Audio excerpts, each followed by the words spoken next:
Welcome back. When insurance doesn't care for all of a child's medical expenses, there are ways to get help. And today we welcome Paul Brophy, the Executive Director of United Healthcare Kentucky, with details on the United Healthcare Children's Foundation grants. Thank you so much for being with us today. Thanks for having us, Christy. Good to see you again. Great to have you back with us. Well, we all know that anytime a child needs medical care, that it's important to get that for their families. But the reality is sometimes the cost is more than a family's able to afford. Tell us a little bit about how these grants can kind of help meet that gap. Yeah, absolutely, Christy. So you're right. So there's a lot of medical expenses, whether they be for surgeries, therapies, et cetera, that may not be covered. So in 1999, we incorporated the United Healthcare Children's Foundation, which is actually a 501c3 public charity.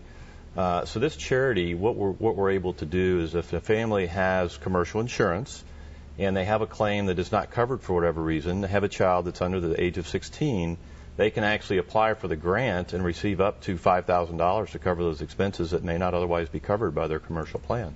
And, you know, what's interesting, I think a lot of families may think of a catastrophic illness or something that comes on suddenly, but this can even be used if it's ongoing therapies or treatments that may not be covered, right? That is correct. That is correct. So it could be something as simple as a pair of eyeglasses, hearing aids, but also therapies, as you mentioned. So think of someone who needs speech therapy, maybe occupational therapy or physical therapy for an ailment. This also would cover that if it's not covered by their plan as well. Well, if any of our viewers are interested in learning more, how does this process work as far as applying and finding out if they can receive some of these grants? Great question. And part of the reason we're so excited to come back on today is we've granted less than 5 grants here in the state of Kentucky in 2009, 2010. And nationally, over that same time frame, we've granted over 800 grants.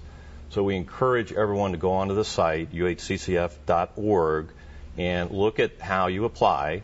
But if you have, like I said, if you're a U.S. citizen, have commercial coverage, have a child under the age of 16, you can go on and make the grant, and hopefully that'll be something that we can get more folks here in the Commonwealth to not only apply for, but actually to receive those grants. Because, of course, we know that low number isn't indicative that people don't need the help. It's just that folks need to apply for this, right? That's exactly right. And I think it's just the fact that people don't know about it.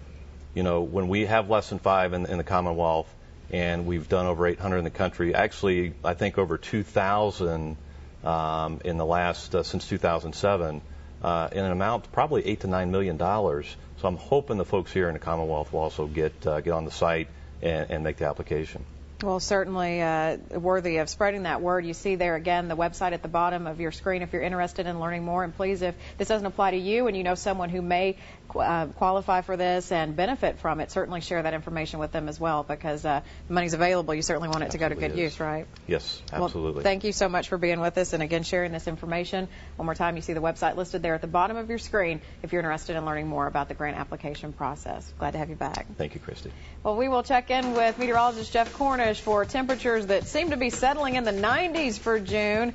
We'll have those details up next.